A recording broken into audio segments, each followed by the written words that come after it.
नमस्कार दोस्तों, आपका स्वागत है मेरा इस चैनल में जिसका नाम है मनी लेंस। मनी लेंस में हम बातें करते हैं शेयर मार्केट से जुड़े हुए खबरों के बारे में। तो चलिए शुरू करते हैं। तो पिछले 2-3 दिन से मैं लगातार छुट्टी पे चल रहा था, जिसके कारण वीडियो नहीं बना पाया और मेरा तबीयत भी काफ़ी ख़राब लग रहा है। अभी भी तबीयत उतनी अच्छी नहीं है, लेकिन फिर भी वीडियो बनाने का प्रयास कर रहा हूँ। और बनाने का कारण ये है कि लगातार मार्केट गिर रहा है, तो आप लोगों की थोड़ी सी हैंड होल्डिंग की ज़रूरत है। तो आज अभी भी तबीयत मेरा ख़राब है, लेकिन आज से कोशिश करेंगे कि थोड़ा थोड़ा करके वीडियो बनाया जाए। उतना बड़ा तो वीडियो अभी नहीं बना हो पाएगा, क्योंकि तबीयत काफ़ी ज़्यादा ख़राब नज़र आ रहा है। लेकिन फिर भी आज थोड़ा सा वीडियो बना देते हैं। ठीक है, तो चलते हैं मार्केट को देखते हैं।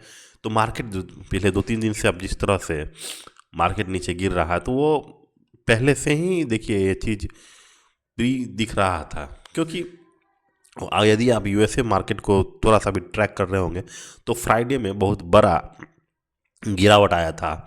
क्योंकि उधर यूएसए के द्वारा जो है बोला गया कि हम ग्राउंड ट्रूप्स जो है ईरान में भेजेंगे। लेकिन आप ये समझिए कि 50,000 ट्रूप्स ईरान भेजेंगे, लेकिन वहाँ पे 5 लाख यानी 5 लाख से ज़्यादा ही ग्राउंड के ट्रूप्स हैं ईरान में।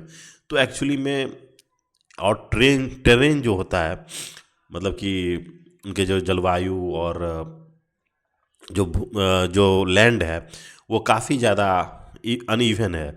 कहीं पहाड़ है, कहीं नदी है। तो एक्चुअली में यूएसए के द्वारा जो ये डिसीजन लिया गया है कि हम ग्राउंड ट्रूप्स को 50,000 ग्राउंड ट्रूप्स को भेजेंगे, वो लगभग एक तरह से समझिए कि सुसाइडल ही लग रहा है। वहाँ पे जाने के बाद उनका क्या हाल होगा, वो तो भगवान ही मालिक है। क्योंकि उधर आप देखिए तो इजराइल ने भी बोल दिया है कि हम जो है कोई ग्राउंड ट्रूप जो है ईरान में नहीं भेजेंगे, क्योंकि वो जान रहे हैं कि वहाँ पे जाना सुसाइडल से कम नहीं। क्योंकि पिछले 20 सालों से ईरान का कोई काम नहीं, बस यही इसी काम के लिए उन्होंने अपने सेना और जितने भी असले बारूद हैं वो जमा करके रखे हुए हैं। तो एक्चुअली में वो एक सुसाइडल होगा। इसी कारण जो है फ्राइडे को बहुत बड़ा मार्केट जो है क्रैश हुआ था यूएसए का। उसी के चलते आज जो है हमारा इंडिया का भी मार्केट आप देखिए शुरू में अच्छा किया था। वो अच्छा इसलिए किया था क्योंकि हमारा रुपीज़ जो है, यहाँ पे देखिए रुपीज़ जैसे ही मार्केट खुला, रुपीज़ 93 रुपीज़ के आसपास डॉलर बिक रहा था। वो इसलिए बिक रहा था क्योंकि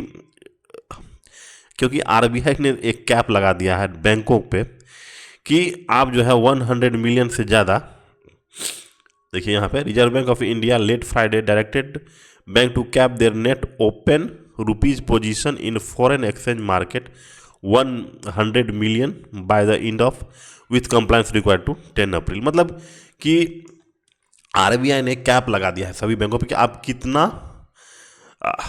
कितना डॉलर अपने पास रखेंगे। तो एक्चुअली में जिस बैंक के पास ज़्यादा डॉलर था, वो डॉलर को बेचना शुरू कर दिया।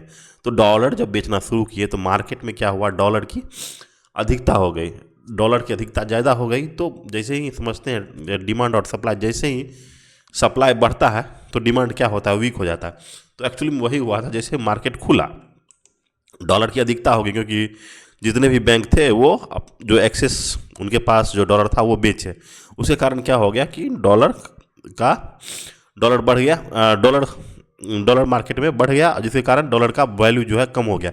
लेकिन धीरे धीरे क्या हो गया, क्योंकि लोग जान रहे हैं कि ये सब जो है इसलिए ये सब जो है छोटे मोटे स्टेप्स हैं जो डॉलर को कम करने के लिए, लेकिन ये ज़्यादा लॉन्ग टर्म के लिए कामयाब नहीं होंगे। जैसे ही ये बात समझ में आए लोगों को, तो फिर से डॉलर जो है ऑल टाइम हाई पे पहुंच गया, 95 के आसपास। देखिए यहाँ पे 95 के आसपास 95.04 तक पहुंच गया।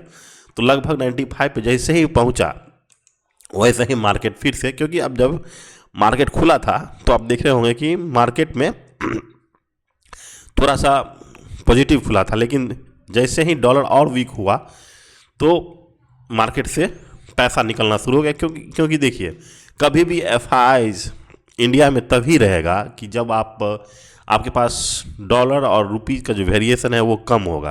तो आप यहाँ पे जिस तरह से देख रहे हैं कि डॉलर जो है लगातार बढ़ रहा है और रुपीज़ जो है उसके रिस्पेक्ट में लगातार गिर रहा है।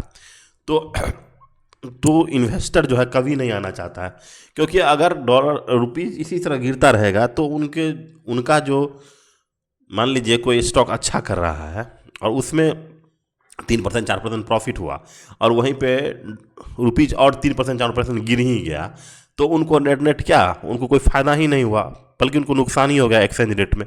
तो एक्चुअली में एफ तभी आते हैं जबकि डॉलर रुपीज इक्वेशन जो है वो स्टेबल रहे। इस तरह नहीं डेली डेली आप गिर रहा है, तो ये चीज़ पहले से ही हमारे एफ जान रहे थे, जिसके कारण आप देख रहे हैं पिछले 1 साल से 1.5 साल से लगातार एफ द्वारा निफ्टी को बेचा जा रहा है। तो अपने अपने शेयर जैसे ही बेचे तो वो लगातार क्या हो रहा है, निफ्टी जो है लगातार नीचे गिर रहा है। अभी अब देखिए जो कि पिछला जो प्रीवियस पॉइंट है वह उसके आसपास अब निफ्टी आ रहा है।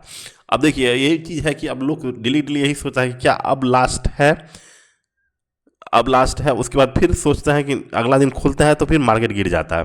तो एक्चुअली में यही हो रहा है, जब तक आप एक चीज़ समझिए, जब तक रुपीज़ डॉलर इक्वेशन स्टेबल नहीं होगा हमारा मार्केट कभी भी अपना बॉटम नहीं बना पाएगा। और दूसरी बात यह है कि अब मार्च क्लोजिंग चल रहा है, तो लोग भी अब जो है लोग क्या कर रहे हैं, मतलब लोग क्या, जो फंड मैनेजर हैं वो कर रहे हैं कि अपना पोजीशन कट कर रहे हैं, क्योंकि मार्च क्लोजिंग आ गया है।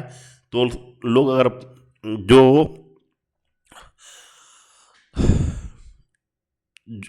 जो अपना पैसा स्टॉक में फंसा हुआ है उसको क्या कर रहे हैं, उसको अपने पास से निकाल रहे हैं, क्योंकि लॉस बुक करने के बाद क्या, लॉस बुक कर लेते हैं। लॉस बुक करने से फ़ायदा ये होता है कि उनको टैक्स जो है कम पड़ जाता है, क्योंकि जिसमें वो कमाए हैं और जिसमें लॉस बुक किए हैं तो वो दोनों क्यूमुलेटिव आके और उसको कम कर देता है, जिसके कारण उसको टैक्स नहीं लगता है। अगर नहीं बेचेगा तो, अगर कोई स्टॉक नहीं बेचेगा तो उसको कोई प्रॉफिट और लॉस नहीं होगा, तो जो प्रॉफिट है उस पर टैक्स लगेगा। इसलिए जो लॉस पे जा रहा है, दिख रहा है कि आने वाले भविष्य में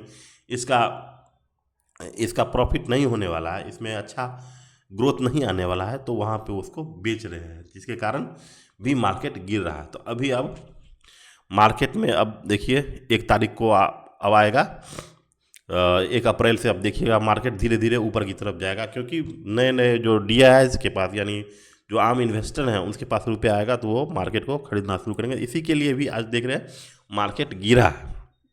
अब अगले बार को जब मार्केट खुलेगा तो देखिएगा मार्केट वहाँ से ऊपर की तरफ अब बढ़ने की संभावना होगी, वो भी 10-15 दिन। लेकिन फाइनल यही बात है कि जब तक रुपीज़ डॉलर इक्वेशन स्टेबल नहीं होता है तब तक मार्केट में कोई भी खरीदारी नहीं होगी। थैंक यू, आज बस इतना ही रखते हैं, कल फिर मिलते हैं, तब तक के लिए नमस्कार।